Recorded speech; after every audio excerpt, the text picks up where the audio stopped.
네, 제가 여러분들한테 말씀을 드렸는지 모르겠지만 저는 또 독실한 기독교 집안에서 태어났습니다. 그런데 이것과는 좀 다르게 제가 어릴 때 친한 친구들이 대부분 독실한 불교 집안의 자제였습니다. 웬만하면 할머니들이 보살 정도는 되었고요. 심지어 주지스님이 왜 손자가 있는지는 모르겠지만 그 손자도 제 친구로 있었습니다. 저는 이상하게 한 사람하고 깊게 사귀는 그런 스타일이었는데 그 한 사람의 친구가 늘 불교 신자의 자녀이거나 또한 불교 신자였습니다. 그래서 사실은 그 친구 집에 가서 밥을 얻어먹거나 친구 집에 가서 간식을 먹는다고 했을 때에 자주 먹곤 그렇게 했었는데 어느 날 되게 맛있는 밥상이 올라왔습니다. 그래서 그 밥상을 맛있게 먹고 이렇게 집에 돌아왔는데 얼마 지나지 않아 그 식사에 올라온 음식들이 제사상에 바쳐진 음식이라는 것을 알게 되었습니다. 그래서 그 어린 저는 또 이런 요리조리 이런 이야기들을 어머니한테 했었죠. 그렇게 하고 나서 저에게 이제 돌아온 것은 몽둥이실이었습니다. 얼마나 많이 맞았는지 기억도 안 날 만큼 어마무시하게 맞았습니다. 제사 음식은 우상에게 바쳐진 음식이라고 해서 어머니께서 아주 호되게 혼내시고는 했습니다. 그 친구 이외에도 다른 친구들이 이제 때마다 또 학교가 바뀌고 학년이 바뀌면서 친해지는 친구들이 이상하게 다른 종교, 특히 불교가 많았는데요. 그런 친구 집에 가면 늘 불상이나 또 우상 숭배하는 것들이 하나씩 꼭 있고는 했습니다. 심지어는 독실하기까지 했었던 것이죠. 그런데 저는 이상했습니다. 어릴 적부터 신앙 훈련을 해서인지 아니면 그쪽 종교에 관심이 없어서인지는 모르겠지만 제사밥이든 어떤 우상에게 바쳐진 음식이든 먹을 때에 아무런 생각이 들지 않았기 때문입니다. 양심이 더러워지지도 그런 거리낌도 또 심지어 그 종교에 끌리는 마음이 정말 1도 없는 채로 그냥 음식은 그냥 음식이다 생각하고 먹고는 했습니다. 지금 생각해보면 그것이 참 은혜라고 생각을 합니다. 그렇기 때문에 저희가 음식은 그냥 음식이었다고 생각했기 때문에 우상에게 바쳐진 음식이라고 해서 그 먹은 행위 자체를 혼내고 때리시는 어머니가 이해가 되지 않았습니다. 저만 해도 이렇게 우상과 또한 우상에게 바쳐진 음식에 대한 이슈가 이렇게 기억에 남곤 하는 일들이 있었습니다. 여러분은 어떠신지 모르겠습니다. 혹 지금도 제사 드리는 분이나 또 제사상에 올라간 음식을 그냥 아무런 생각 없이 드시는 분이 계실지 모르겠습니다만 고린도 교회 수천 년, 2000년 전에 있던 고린도 교회에도 이와 비슷한 이슈가 있었습니다. 고린도전서 1장부터 4장까지는 참 여러 가지 문제가 고린도 교회에 있었는데 특별히 편가르기 문제가 있었습니다.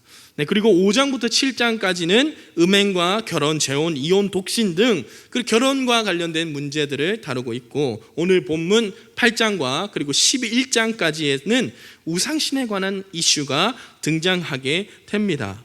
이렇게 보면 고린도 교회가 어찌나 이렇게 문제가 많은지 웬만하면 교회 문을 닫는 게 좋지 않을까 생각될 정도로 크고 또 문제될 만한 이슈들이 많았던 것 같습니다. 그러나 우리가 잘 생각해 보면 그 지역이 음란하고 또 문제가 있던 지역이기도 했지만 바로 그 온갖 죄악 속에 살아가는 우리들의 모습을 반영한 것이 아닌가라는 생각도 들기도 한다는 것이죠. 네, 여러분도 여러 번 지금 고린도전서를 꽤나 길게 묵상하고 있는데요. 고린도시에 이제 보면 이방신을 섬기는 신전들이 너무나 많았습니다. 우리가 잘 아는 그리스 로마 신화에 등장하는 신들 아시죠? 제우스, 아프로디테, 디오니소스, 포세이돈 이 등등의 갖가지 신들을 섬기는 신전들이 있었다는 것이죠. 심지어는 로마 황제를 섬기는 신전도 있었다고 하니 그 당시 종교가 얼마나 혼탁했는지 상상할 수 있을 것입니다. 그런데 이 신전에서 제사 양식이 또 여러 가지가 있고 음행하는 문제도 있었지만 제사 양식 중에 특이하게 음식과 관련된 제사 양식은 우리가 이스라엘에서도 잘 아시다시피 희생제사의 형식이었습니다. 희생제사라는 것은 양과 소와 그런 가축들을 잡아서 그 고기의 일부를 불로 태워서 그들의 신께 바치고 나머지 좋은 고기와 나머지 것들을 신전의 사제들이나 혹은 그 지역의 고관들에게 바치곤 했다는 것이죠. 그러한 풍조들이 있었다는 것입니다. 물론 여러분 그 고기를 받은 사제들이나 관료들이 그 고기를 섭취하기도 했었겠지만 그 당시 지금만 해도 소고기 값이 비싼 것처럼 그 당시에 고기 값이 얼마나 비쌌겠습니까? 그래서 자기가 먹는 것보다 시장에 파는 것이 더 그들에게는 이익이 되었을 것입니다. 그래서 희한한 증상이 하나 생겨나게 되었는데요, 이방 신전 근처에 꼭 시장이 발달하더랍니다. 왜냐하면 그 이방 신전 근처에서 얻게 된 그 고기를 그 시장에서 팔았기 때문입니다. 뿐만 아닙니다. 그 고기를 파는 것만이 아니라 그 자연스럽게 그 주변에서 그 고기를 이용한 식당들도 생겨났다고 합니다. 그렇게 이방에서 바쳐진 고기가 여러 방면에서 사용되게 되고, 또한 돈이 조금 있는 재력가라고 한다면 그 고기를 쉽게 접할 수 있고 또한 살 수 있었던 것이죠. 활발한 무역을 통해 생겨난 재력가나 귀족 또 높은 관료들이 이러한 식당에서 식사를 하였고, 또 이 식당을 찾아온 손님들에게 소위 신들이라고 불리는 자들의 이름을 걸고 축복하기도 하고 그러한 문화를 형성하게 되었다는 것이죠. 그렇기 때문에 고린도 교회 성도들 중에서도 분명히 이 시장에서 고기를 사다 먹거나 혹은 이 식당에서 식사를 하는 고위직도 있었을 것입니다. 물론 그 중심에 있는 고린도 교회에도 이러한 문제로 인하여서 논쟁이 발생되게 되었습니다. 왜냐하면 이 고기는 어떤 고기죠? 이방 신에게 제사 지내, 다시 말해 우리 정결법에 의하면 더럽혀진 음식이기 때문입니다. 그래서 오늘 이 본문에는 두 가지 부류가 등장하는데요, 이 우상에게 바쳐진 음식과 고기를 바라보는 두 가지 부류의 사람들이 등장합니다. 첫 번째 부류는 믿음이 좋은 자들과 또 한편으로는 믿음이 약한 자들 사이에 일어나는 문제에 대해서 오늘 본문은 다시 말해 바울은 지적하고 있는 것이죠. 1절부터 6절까지는 믿음이 강한 자들에 대한 바울의 생각이고요, 7절부터 9절까지는 믿음이 약한 자들에 대한 바울의 생각이 등장합니다. 우리는 항상 고린도 교회를 이야기할 때 타락하고 부정하고 음란한 교회라고 생각했을지 모르겠습니다만 이 교회에서도 소위 믿음이 좋은 자들이 있었습니다. 어떤 사람이었냐면 우리 1절을 보시면 우상의 제물에 대하여 지식이 있는 사람이었습니다. 이 지식이라고 말하는 것은 4절과 6절에서 설명하고 있는 것인데요, 이것이 어떤 성경 구절의 토대가 되냐면 바로 신명기 6장 4절의 말씀을 토대로 하고 있습니다. 우리 너무 유명한 구절이죠. 우리 하나님 여호와는 유일한 하나님이시다 라는 구절이지 않습니까? 그렇게 신명기 6장 4절의 말씀에 의하면 하나님은 몇 분이시죠? 한 분밖에 안 계십니다. 이 말을 근거로 한다면 여러분, 우상이나 다른 신들이 존재한다는 것일까요? 하지 않는다는 것일까요? 네, 맞습니다. 하나님은 한 분이시기 때문에 우상은 없다라는 말이 되는 것이죠. 그렇기 때문에 오늘 바울이 1절에서 말하는 지식은 세상의 신은 하나님 한 분뿐이고 우상과 다른 신들은 없다라는 지식을 말해주고 있는다는 것입니다. 다시 말해 우상은 아무것도 아니고 또한 살아있지도 않는다는 것이죠. 우상은 사람이 세워놓은 것이기에 실제로 고린도시에 있는 많은 신전 속에 있는 그런 제사들이 아무것도 아닌 존재를 향해서 드려지는 것이기 때문에 또한 아무것도 아니라는 것이죠. 신상은 여러 가지가 있을 것입니다. 제우스 신상도 있을 것이고 아프로디테의 신상도 있을 것입니다. 신상은 있지만 그들의 실제는 없다는 것을 증명해 주는 것이죠. 그렇기 때문에 우상은 하나님도 아니고 또한 존재하는 것도 아니기 때문에 우상에게 제물을 바친다는 것 자체가 성립되지 않는다는 것이고, 또한 설령 바친다고 해도 그것이 유효하지 않고 아무런 효과가 없다는 것이죠. 지금으로 따지면 제사상에 드려지는 음식이 아무것도 아닌 사람들에게 드려진 것이기 때문에 아무런 효과가 없고 우리가 먹을 때에 그저 소화돼서 뒤로 나오는 것에 불과하다는 말이 된다는 것입니다. 그렇게 1절에서 바울은 소위 믿음이 강한 자들에게 방금 설명한 지식, 다시 말해 우상은 아무것도 아니고 그에게 바쳐진 음식도 아무런 영향이 없기 때문에 먹어도 괜찮다라고 말하는 이들이 지식을 안다고, 지식을 가지고 있다고 말하지만 그 지식은 교만하게 한다고 경고하고 있습니다. 여러분, 여기서 교만하다라는 말은 우리가 소위 부정적으로 쓰는 단어가 아닙니다. 여기서 교만하다는 말은 원어로 따지자면 부풀리다는 뜻이거든요. 여러분, 혹시 공갈빵 먹어보셨습니까? 네, 저도 어릴 때 공갈빵을 처음 먹어보고 굉장히 속았다는 생각을 많이 했었습니다. 큰 빵처럼 보이지만 한 입 베어물면 그 안에 텅 비었다는 것을 알게 되죠. 그런 것과 마찬가지로 다른 사람보다 내가 더 낫다, 다른 사람보다 내가 더 크다를 보여주기 위해서 이 지식을 앞세워 이야기했다는 것입니다. 그러나 그 속에는 텅 비었다는 것을 알지 못한 채 말입니다.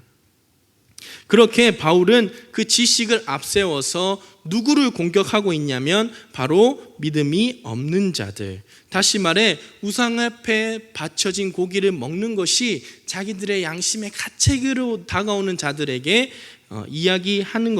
이야기한다고 그걸 지적하고 있는 것입니다.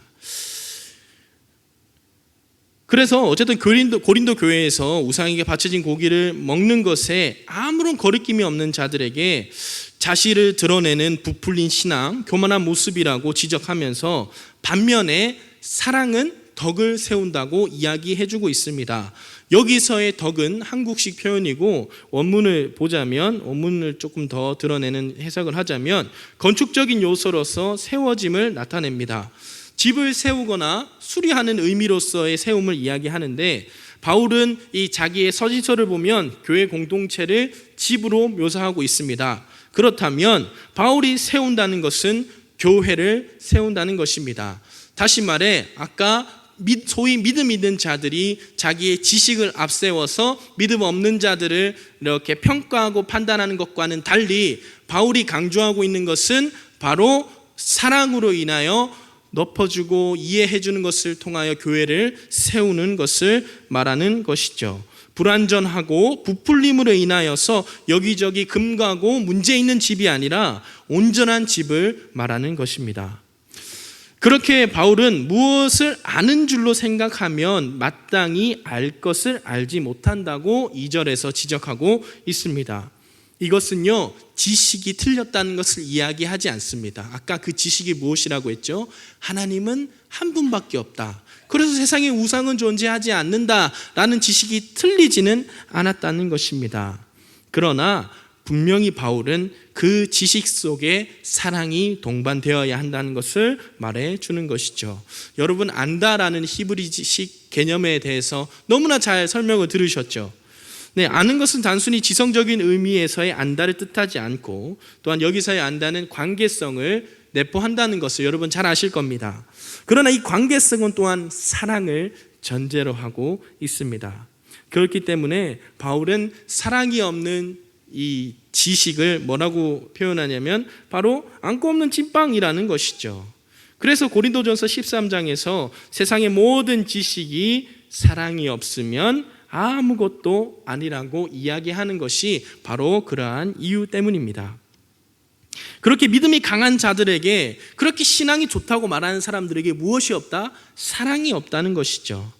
하나님의 속성인 인격성과 관계성과 사랑이 없는 그들이 지식을 이야기하니까 막상 자신에게 사랑이 없다는 것은 알지 못했다는 것이죠.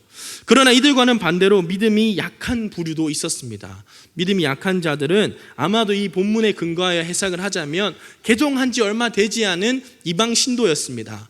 그들에게 삶은 바로 이방신을 섬기는 삶을 살다가 개종을 했었기 때문에 그들에게 이방신을 섬기는 문화와 음식과 이러한 것들은 굉장히 익숙한 것이었습니다. 그렇기 때문에 바울은 또 그들에게는 무엇이 없냐면 7절에 의하면 아까 말한 지식이 없다고 이야기합니다. 믿음 있는 사람은 지식은 있지만 사랑이 없었고, 믿음이 약한 사람들은 또한 이 지식이 없었다고 이야기하고 있습니다. 여러분 아까 말씀드린 대로 우상은 아무것도 아니기 때문에 고기를 먹는 것이 사실은 믿음이 강한 자들에게는 아무런 영향이 없습니다. 자기가 고기를 먹는다고 해서 우상을 섬기는 것도 아니고 고기를 먹는다고 해서 내 신앙이 전혀 흔들리지 않거든요. 아무런 상관이 없거든요. 그러나 문제는 무엇이냐면 바로 이 믿음이 약한 자들이 문제가 있다는 것입니다. 그들은 여전히 우상을 섬기는 것이 몸에 배어 있었습니다. 아직 기독교 문화가 몸에 배이지도 않고 습관화되지 않은 사람들이었습니다. 물론 그들이 개종하기 전에 이 음식을 먹었던 것이 이 음식과 우상과 그렇게 연관을 가지고 먹지는 않았을 것입니다.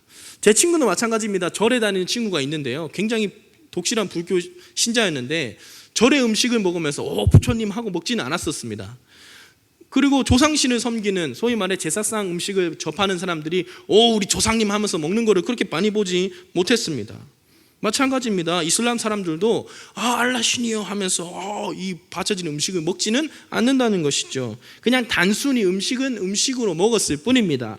그러나 분명한 것은 오랜 시간 동안 이러한 이방 문화 속에 살아가다가 그들이 섬기는 존재들이 이제 헛된 존재라는 것을 깨닫게 되고 기독교로 개종하여 하나님을 섬기게 된 이들에게 여전히 우상 숭배에 대한 습관은 남아있다는 것이죠. 마치 담배를 피는 사람이 이제 끊었어요. 근데 담배 향기만 나도 흔들리는 것처럼 마찬가지로 이방의 음식과 이 문화들을 향한 습관이 남아있다는 것입니다. 뿐만 아니라 믿음이 약한 자들은 자신의 신과 하나님을 계속해서 사실은 비교하고 대조하고 누가 우위에 있는지 속으로 재고 있기도 하였습니다. 그렇기 때문에 그들의 믿음이 완전하지 않은 것을 통해서 그들은 삶에서 발버둥을 치고 있었다는 것이죠. 다시 말해서 끊임없이 하나님 말씀대로 살고자 하는 그런 발버둥이 믿음이 강한 자에 비해서 그런 싸움이 내면에 심했다는 것이죠. 누가요? 믿음이 약한 자들이 말이죠.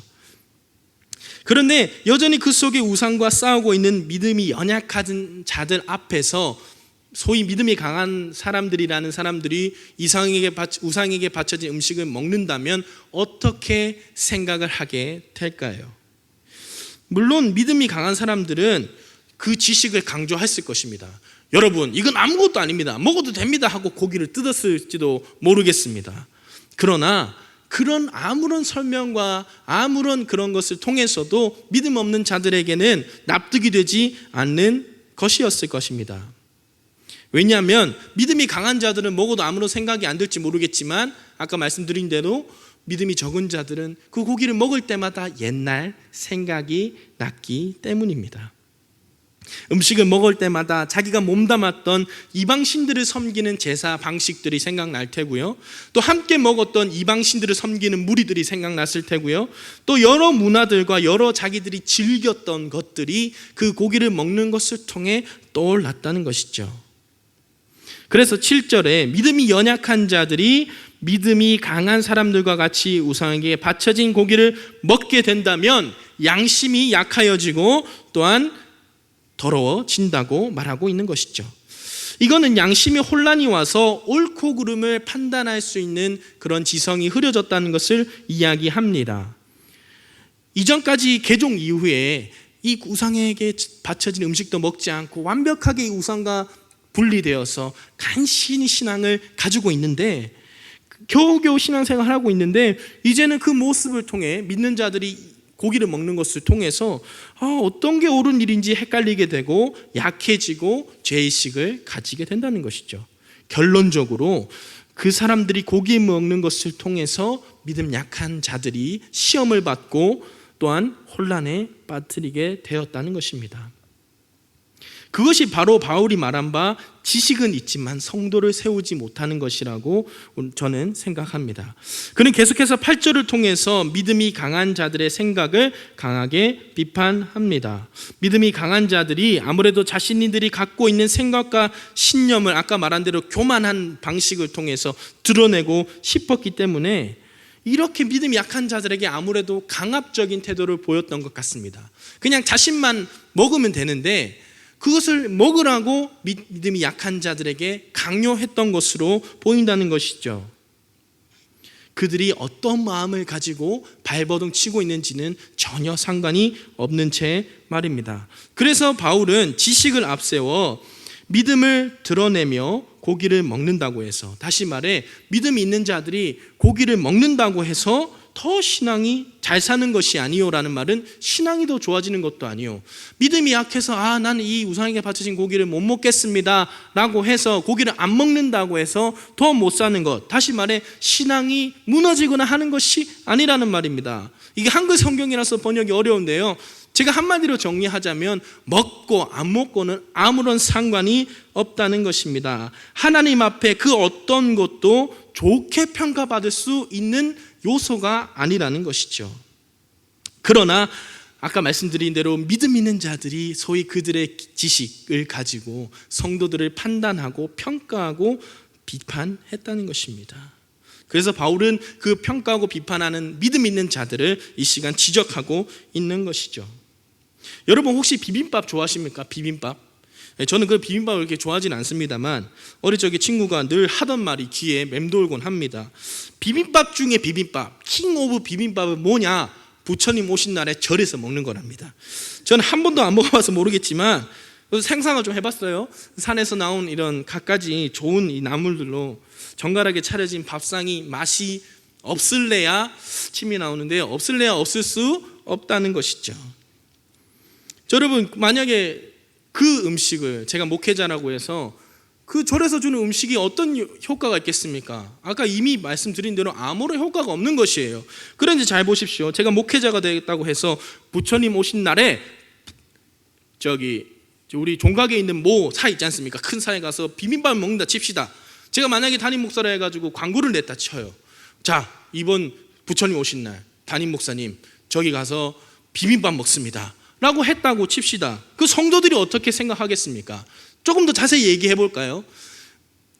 평생을 불교로 살다가 이제 개종한 성도들, 비빔밥만 보고 절에 종소리만 들어도 마음에 평화가 찾아왔던 그 사람들이 담임 목사님이 그 절에 가는 것을 통해서 어떤 생각을 하게 되느냐 말입니다. 믿음이 강해질까요?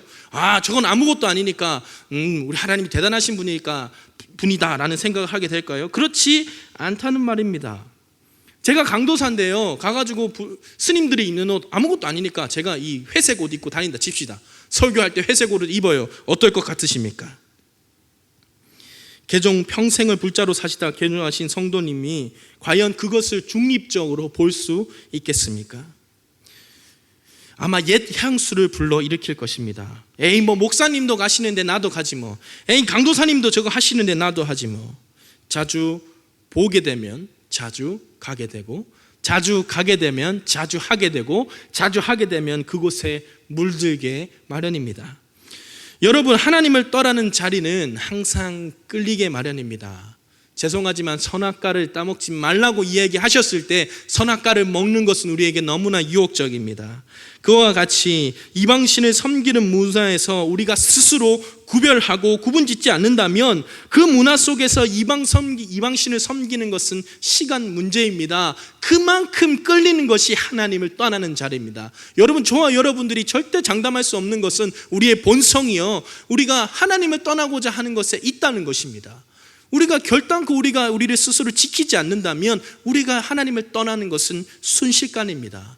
태초에 하나님께서 인간을 그 완벽하고 완전하게 창조하셨을 때 그 아담이 범죄한 거 보십시오. 한순간이지 않습니까? 그것처럼 이방신을 섬기는 자리까지 나아가는 것이 죄악된 인간의 본성이라는 것입니다. 그렇다면 여러분, 간신히 하나님을 믿게 되고 하나님이 나의 신이다, 참신이다 라고 겨우겨우 믿음을 가지고 있는 성도들이 그 고기를 먹는 것, 이방에게 바쳐진 고기를 먹는 것을 바라보게 된다면 어떻게 생각하게 되겠습니까? 그들의 모습 속에 다시 한번 이방신을 섬기는 모습들로 변해가지 않겠습니까? 그래서 9절에서 그들의 자유가 믿음이 약한 자들에게 걸려 넘어지게 하는 것이 안 되게 말해라, 안 되게 하라 라고 말하는 것이 그러한 뜻입니다. 바울은요, 그 사람들, 믿음 있는 자들이라고 불리는 사람들이 어떤 마음을 가지고 했는지 너무나 잘 알았습니다. 진짜 믿음이 있어서 하나님이 한 분이십니다.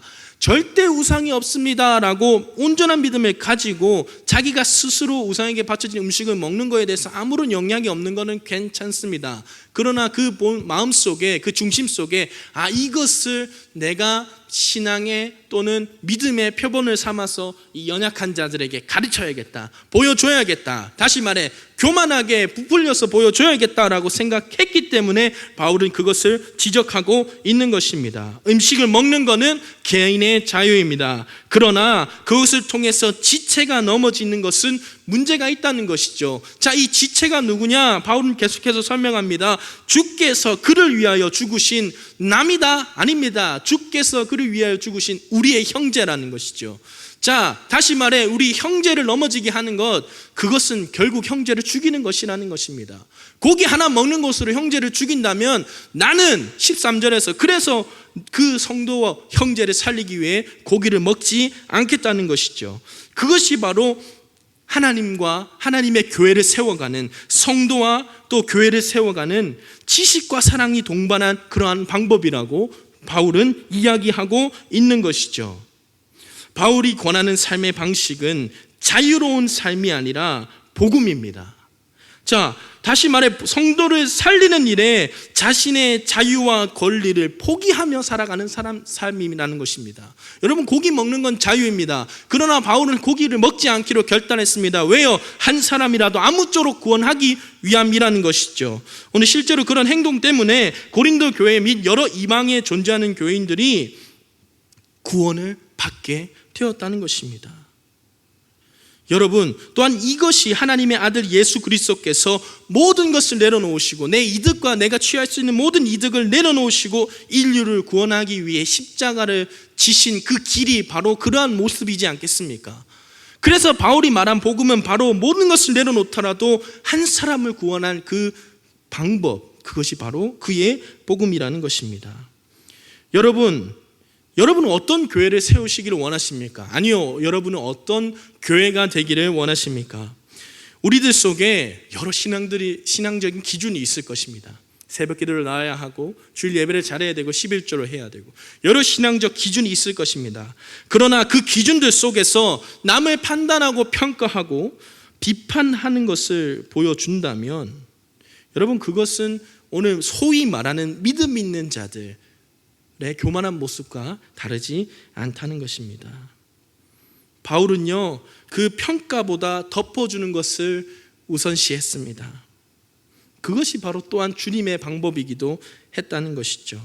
여러분, 그래서 우리가 늘 기억해야 하는 것은 먼저 우리가 하나님 앞에 용납받았다는 것입니다. 우리 여기 권사님, 우리 장로님도 계시고 우리 교육자도 계신데 얼마나 이 교회에서 오랜 동안 세월 동안 신앙생활 하셨겠습니까? 우리도 기준이 있고 평가할 만한 이런 신앙적 그게 있습니다.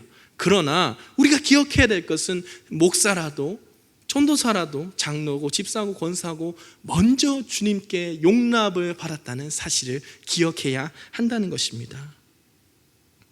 그렇기 때문에 주님 앞에서 자랑할 수 있는 성도는 단 한 명도 없다는 이유가 바로 그러한 것이죠.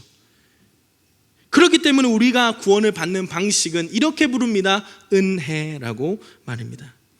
목회자건 어떤 직분을 가지건 우리 모두가 용납받았으므로 형제를 용납하는 것이 마땅합니다. 그것이 바로 복음이라는 것이죠. 오늘 저와 여러분 가운데에 주님의 방법이, 복음의 방법이 교회의 상식이 되기를 소원합니다. 그리하여서 세워지는 교회, 아까 바울이 말했죠. 덕을 세우는 것, 다른 말로 하면 교회를 든든한 반석 위에 세워가는 그런 방식이 바로 사랑이요 복음이라고 했는데, 그 교회 지식보다 사랑을 강조하는 반석 위에 세워진 교회로 우리 옥인교회가 하나님 앞에 부름받기를 간절히 소원합니다. 우리 이 시간 말씀을 붙들고 다 함께 기도하길 소원합니다. 하나님, 오늘도 수요 예배 주님 앞에 나아갑니다. 습관을 따라 또 시간을 따라 그냥 나오는 예배가 아니라 하나님 이 속에서 우리가 하나님 말씀대로 복음대로 변화하기 원합니다. 신앙의 여러 연수가 늘어남에 따라 평가하고 판단하는 인생이 아니라 주여 덮어주고 용서하고 사랑하는 교회 되도록, 그러한 성도 되도록, 예수를 닮아가는 성도 되도록 우리 함께 은혜 달라고 다 함께 합심해서 기도하길 소원합니다. 다 함께 기도하겠습니다.